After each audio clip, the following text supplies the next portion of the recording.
તો અમારા પાલનપુરના રસોઈયા પાલક પકોડા બનાવે છે.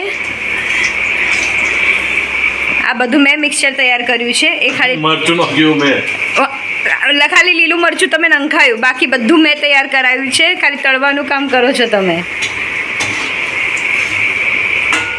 હા, સ્લો ગેસ પર કરો, અંદરથી કાચા ના લાગે. અડધા તો અમે એમને જ ખાઈ ગયા અત્યારે ઊભા ઊભા. હા, વેરી ગુડ. હા, શું લાવે? તમે જુઓ અમારા પકોડા કેવા સરસ મજાના દેખાય છે, એકદમ ગ્રીન ગ્રીન. અને આમાં પણ સરસ મજાના પકોડા એમને ઉતાર્યા છે.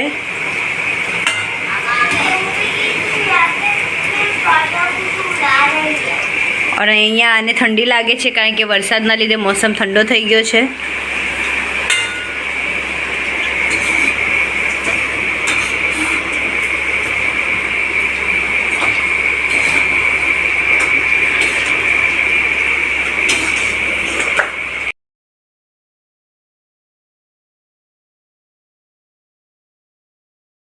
તો અમારી પાલક પકોડાની કઢી, પાવ અને કેવરી માટે ચીઝ પાવ રેડી થઈ ગયા છે.